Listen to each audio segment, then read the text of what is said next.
Vous avez un parcours absolument étonnant, vous allez nous en dire un petit mot, parce qu'au départ, vous n'étiez pas destiné à construire des hôpitaux en Afrique, hein. Vous avez travaillé d'abord en Israël, je crois vous aviez fondé un supermarché ici. Oui, c'est très vrai. Mais les hôpitaux, c'est la chose la plus passionnante qui soit. C'est quelque chose qui donne la vie, et surtout dans des endroits comme l'Afrique. Des endroits où on a tant besoin de savoir, d'aide, de compréhension. Je pense que c'est là que je dois être. Et c'est pourquoi je suis parti en Afrique pour faire cela. Je veux et j'espère que des gens vont suivre mes pas, car l'Afrique a nettement besoin de gens qui l'aident, qui puissent donner, qui puissent accompagner ce continent pour apporter une nouvelle technologie. L'Afrique, encore aujourd'hui, a besoin d'une aide importante. Et c'est pourquoi j'y suis et j'aime cela. Alors, vous allez nous expliquer d'abord le concept, parce que c'est pas seulement, vous construisez pas seulement des hôpitaux qui sont modernes, on l'a vu sur ces images, vous apportez aussi ce qui est l'expertise médicale israélienne à ce pays. Hein. Un concept ou michlol. Le concept est un concept global. J'ai vécu 3 ans en Afrique et j'ai compris qu'il ne s'agit pas de construire des hôpitaux en Afrique, mais qu'il faut enseigner, il faut entretenir, il faut gérer ces hôpitaux, il faut leur offrir du savoir-faire et il faut les accompagner. Et il ne suffit pas de construire un hôpital qui serait un beau bâtiment.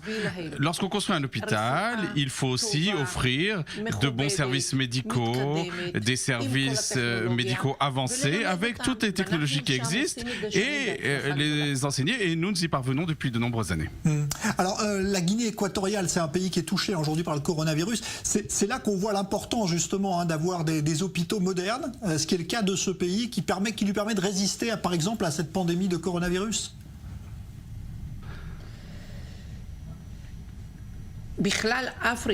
D'une manière générale, l'Afrique est touchée par cette épidémie et il y a beaucoup de services de santé qui manquent, et notamment des services de gestion des épidémies. Bien sûr que ces épidémies n'épargnent pas l'Afrique.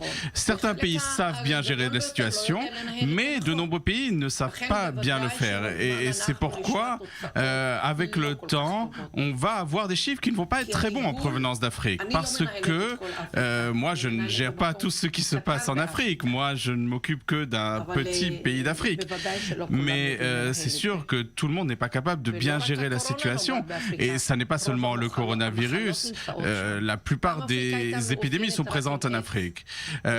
Il fut un temps où on parlait surtout du sida, mais aucune maladie aujourd'hui n'est pas en Afrique.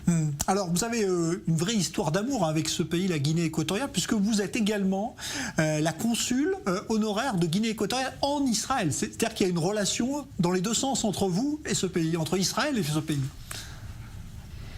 Je pense que la Guinée équatoriale a été effectivement et a été mon passé, c'est mon présent, ce sera mon avenir. C'est un pays où il y a un président qui a consacré sa vie au peuple, et c'est un président qui se soucie de la santé, de l'éducation, il se soucie de son pays, et il lui est important de donner à son peuple un pays qui était pauvre, et cette richesse qui a été découverte grâce au pétrole, eh bien le peuple en profite grâce aux routes, grâce au réseau électrique, grâce à l'éducation qui s'est développée, et notamment grâce au système de santé qui a été développé. C'est un pays de 100 millions d'habitants, et tout ce pétrole, tous les revenus du pétrole viennent pour aider le peuple et ses enfants. Cela réchauffe le cœur, et c'est quelque chose qui accroît mon amour, et j'ai envie de les aider jusqu'à mon dernier jour.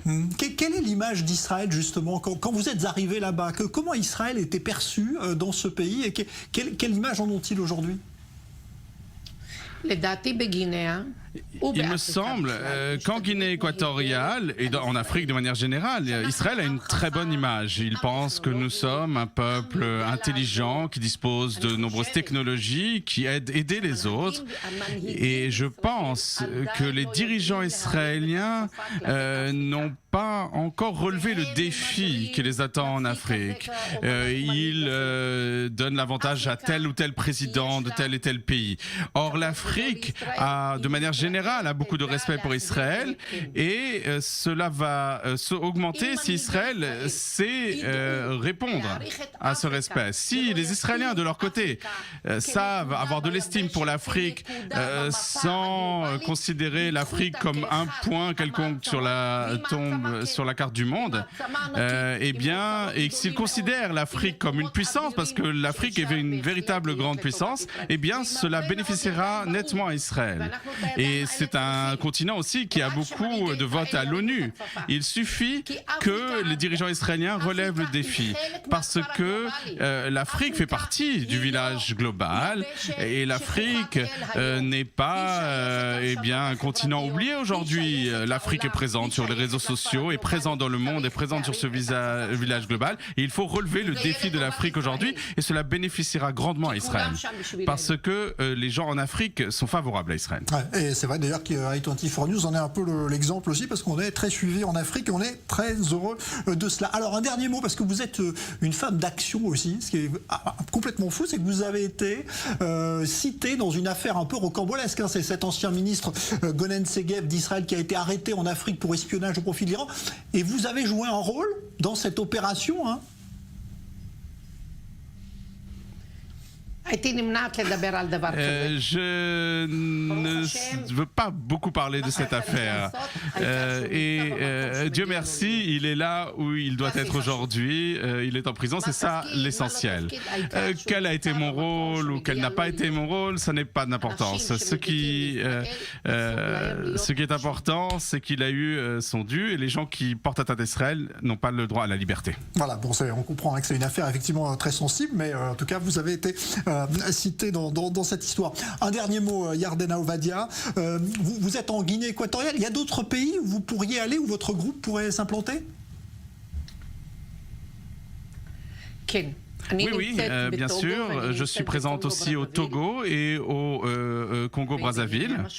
Et en Guinée équatoriale, bien sûr. Et j'aimerais vous donner un exemple de ce que nous faisons, par exemple, au Congo. Il y a un projet dans le domaine de l'approvisionnement en eau.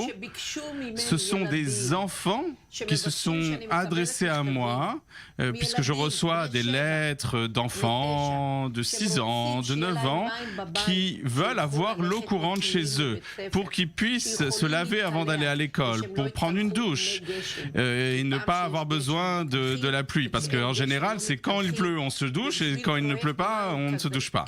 Et pour mettre en œuvre un tel projet, pour les enfants, je suis prête à tout faire pour venir en aide à ces enfants, dans les domaines de la santé, de l'hygiène, pour leur offrir la vie la plus normale qui soit, comme n'importe quel enfant au monde, parce qu'ils comptent autant que tous les enfants du monde. C'est pourquoi je suis présente dans ces pays. En tout cas, merci d'être venu nous expliquer, nous raconter votre histoire qui est incroyable, Yardena Ovadia. Donc je rappelle que vous êtes la cofondatrice d'IMS, qui construit donc des hôpitaux en Guinée équatoriale, mais qui va aussi dans d'autres pays, on l'a compris. Merci à vous, Yardena Ovadia, c'était un plaisir d'écouter votre histoire.